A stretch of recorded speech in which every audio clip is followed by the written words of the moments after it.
हम एक ऐसे विषय पर बात करने जा रहे हैं जो दशकों से अंतरराष्ट्रीय राजनीति के गलियारों में गूंजता रहा है।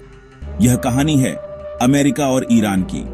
दो ऐसे देश जिनकी दोस्ती कभी मिसाल हुआ करती थी, लेकिन आज जिनके रिश्ते दुश्मनी की आग में झुलस रहे हैं। इस कहानी को समझने के लिए हमें समय में थोड़ा पीछे चलना होगा, उस दौर में जब ईरान पर शाह मोहम्मद रजा पहलवी का शासन था। उस समय अमेरिका और ईरान के बीच गहरे रणनीतिक और आर्थिक संबंध थे। अमेरिका ईरान को मध्य पूर्व में अपना सबसे मजबूत सहयोगी मानता था, एक ऐसा स्तंभ जो सोवियत संघ के बढ़ते प्रभाव को रोकने में मदद करेगा। ईरान अमेरिकी हथियारों का एक बड़ा खरीदार था और दोनों देशों के बीच तेल का व्यापार भी खूब फल फूल रहा था। यह दोस्ती का दौर 1979 में अचानक समाप्त हो गया। उस वर्ष ईरान में इस्लामी क्रांति हुई, शाह की सत्ता को उखाड़ फेंका गया और देश की बागडोर आयतुल्लाह रूहुल्लाह खुमैनी के हाथों में आ गई। यह क्रांति केवल ईरान के लिए ही नहीं, बल्कि अमेरिका के लिए भी एक बड़ा झटका थी। क्रांति के बाद ईरान ने अमेरिका को महान शैतान कहना शुरू कर दिया और अमेरिका ने भी ईरान को अपने हितों के लिए एक बड़ा खतरा मानना शुरू कर दिया। इसी दौर में तेहरान में अमेरिकी दूतावास पर कब्जा कर लिया गया और 52 अमेरिकी नागरिकों को 444 दिनों तक बंधक बनाकर रखा गया।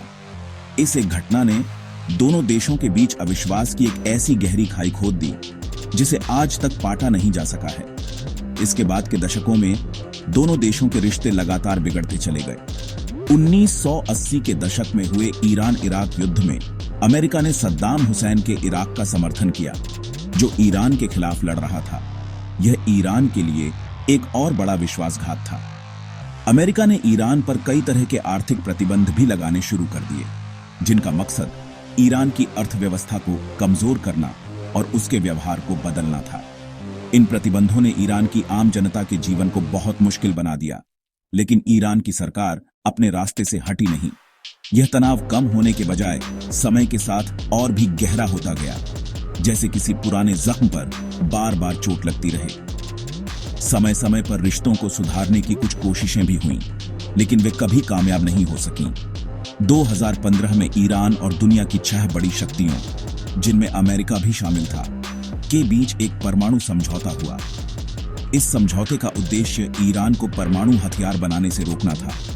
ऐसा लगा कि शायद अब दोनों देशों के बीच तनाव कुछ कम होगा, लेकिन यह उम्मीद भी ज्यादा दिन नहीं टिकी।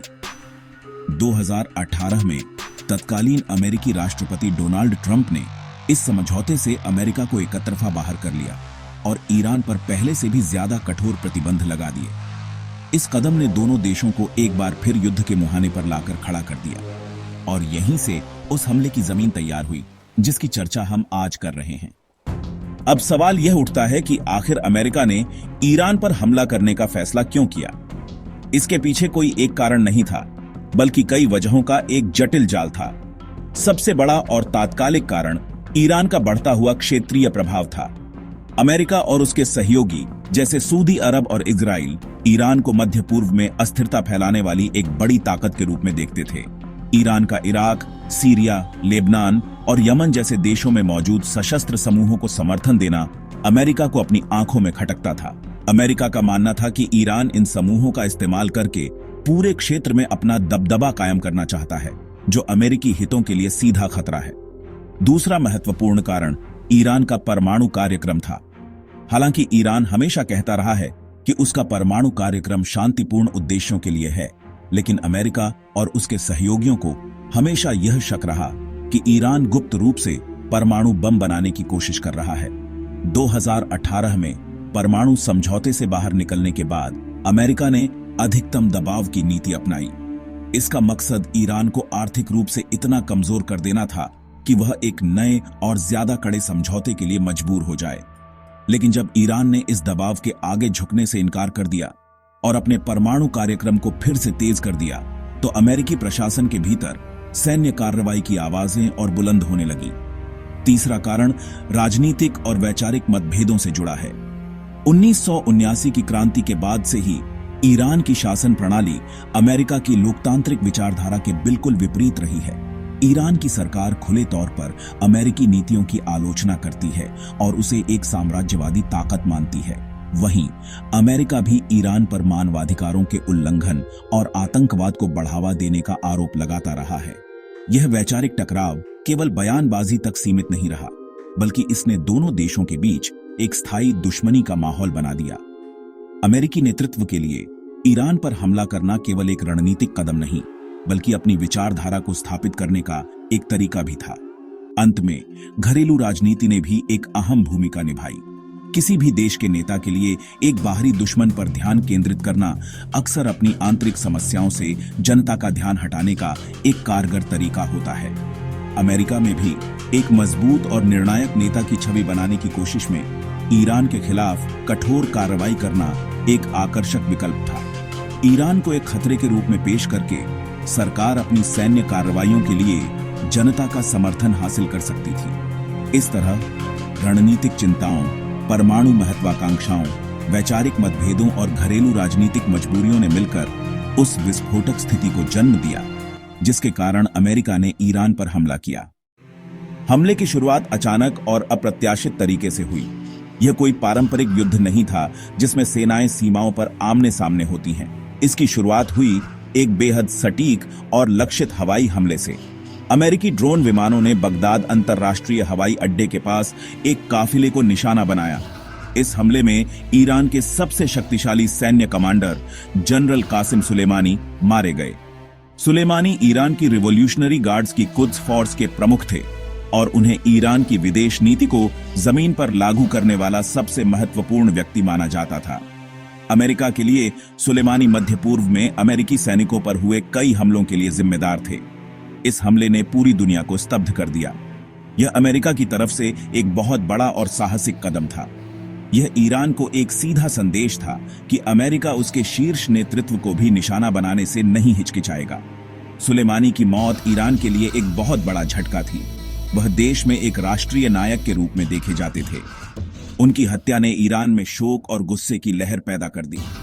लाखों लोग उनके जनाजे में शामिल हुए और अमेरिका से बदला लेने की मांग करने लगे।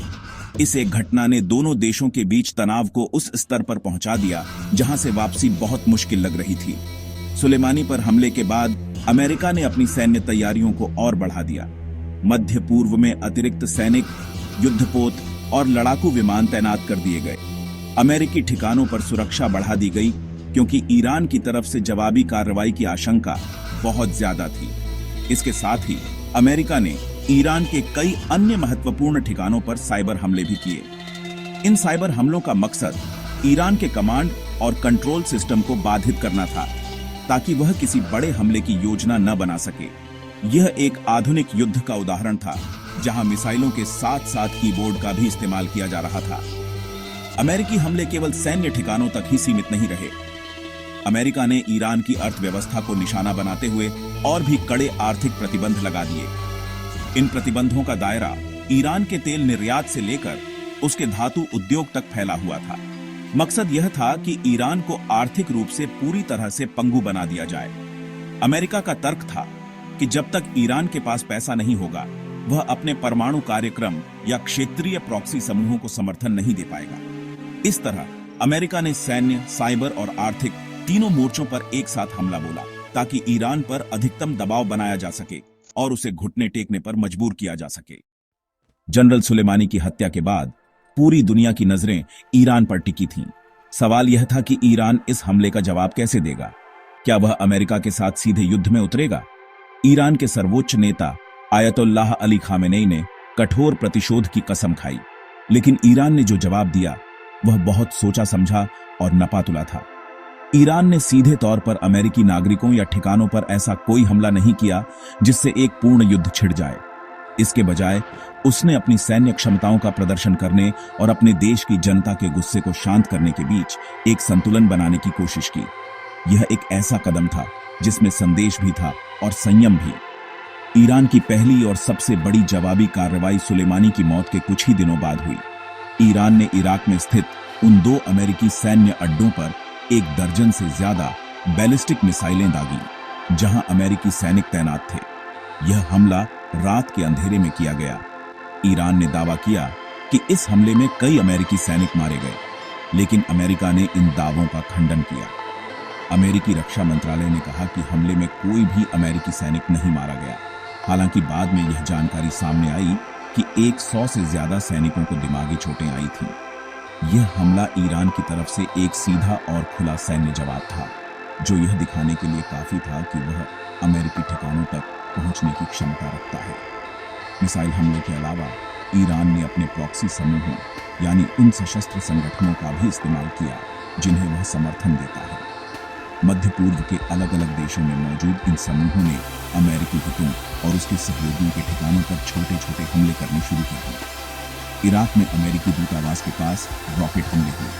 सऊदी अरब के तेल ठिकानों पर ड्रोन हमले हुए। इन हमलों की जिम्मेदारी सीधे तौर पर ईरान ने नहीं ली, लेकिन पूरी दुनिया जानती थी कि इनके पीछे किसका हाथ है। यह ईरान की एक पुरानी रणनीति है जिसे ग्रे जोन युद्ध कहा जाता है, जिसमें वह सीधे टकराव से बचते हुए अपने दुश्मनों को लगातार परेशान करता रहता है। ईरान ने अपनी प्रतिक्रिया केवल सैन्य क्षेत्र तक ही सीमित नहीं रखी, उसने कूटनीतिक और राजनीतिक मोर्चे पर भी जवाब दिया। ईरान ने घोषणा की कि वह 2015 के परमाणु समझौते की किसी भी सीमा का पालन नहीं करेगा। इसका मतलब था कि अब वह अपनी मर्जी से जितना चाहे यूरेनियम संवर्धन कर सकता है। यह अमेरिका और यूरोपीय देशों के लिए एक बड़ा झटका था, क्योंकि इससे ईरान के परमाणु बम बनाने का खतरा और भी बढ़ गया। ईरान की यह प्रतिक्रिया एक शतरंज के खेल की तरह थी, जहां हर चाल बहुत सोच समझकर चली जा रही थी।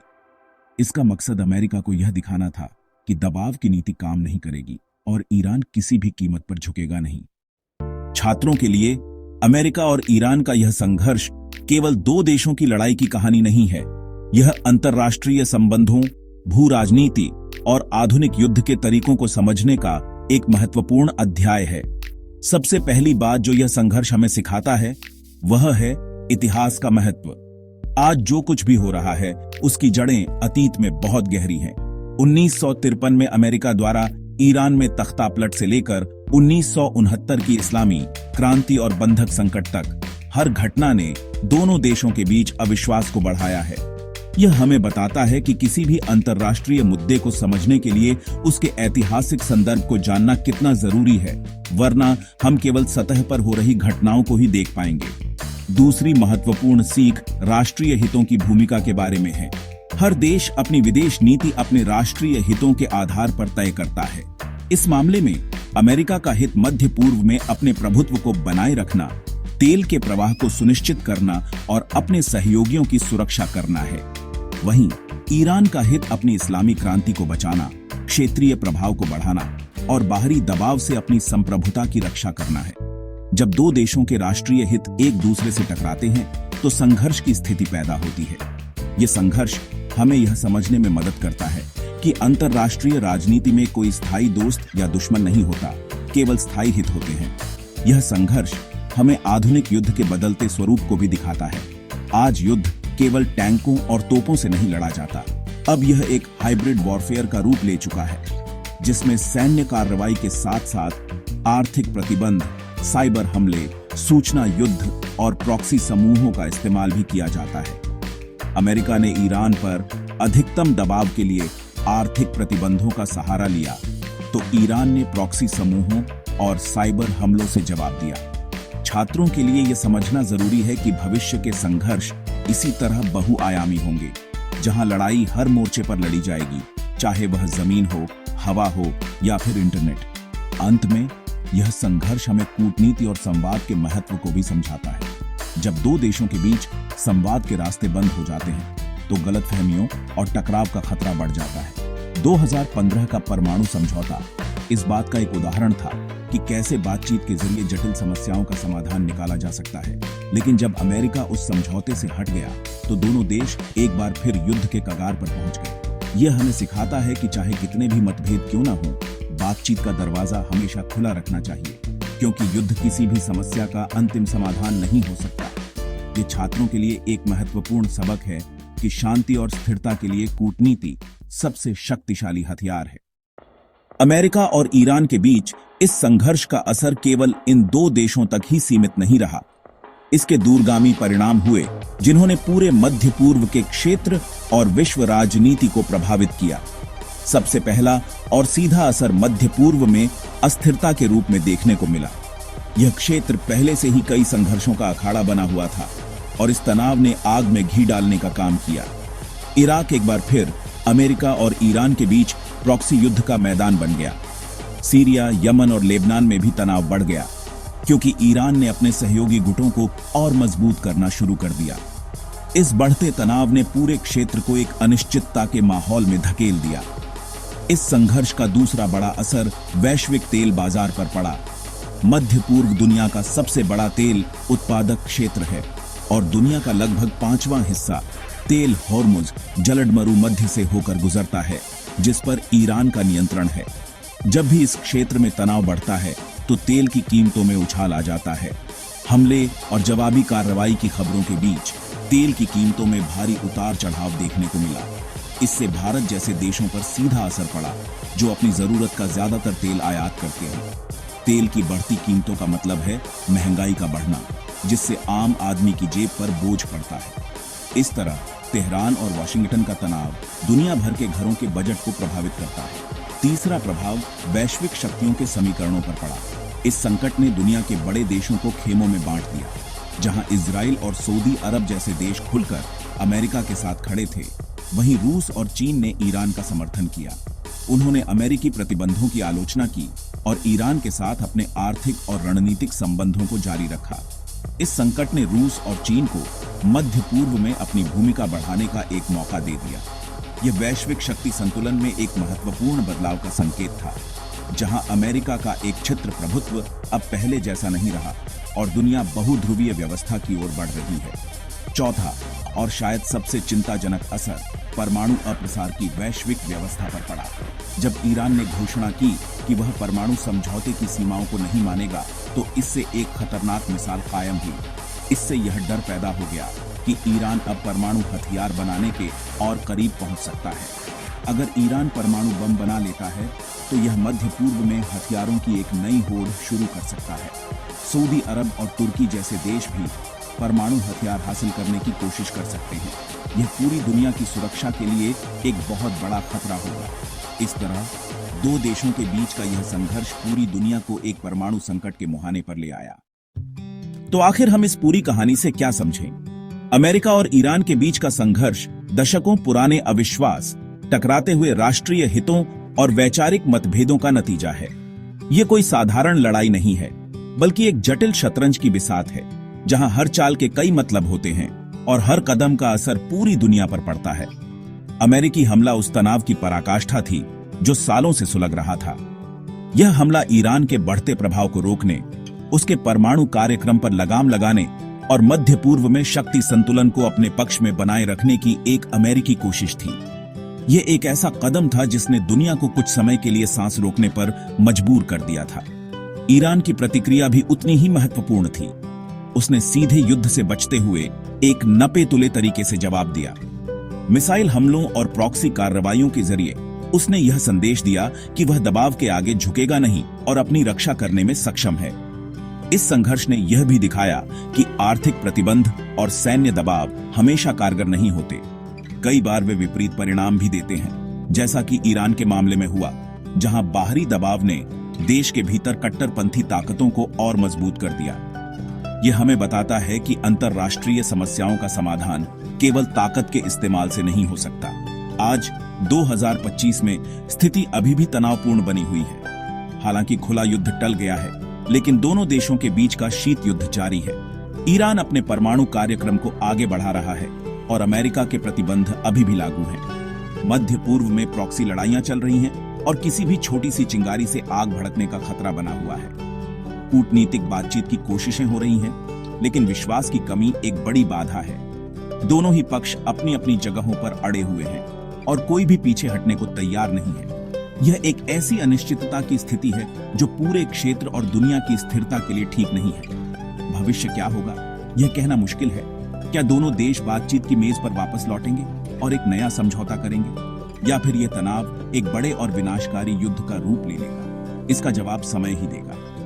लेकिन छात्रों और दुनिया के नागरिकों के रूप में हमारे लिए यह समझना जरूरी है कि यह संघर्ष केवल दो सरकारों के बीच की लड़ाई नहीं है। इसका असर हम सब पर पड़ता है, तेल की कीमतों से लेकर वैश्विक सुरक्षा तक। इसलिए इस मुद्दे पर नजर बनाए रखना और शांति और संवाद के महत्व को समझना हम सभी के लिए आवश्यक है, क्योंकि अंत में युद्ध की कीमत केवल सैनिक ही नहीं बल्कि आम इंसान भी चुकाते हैं।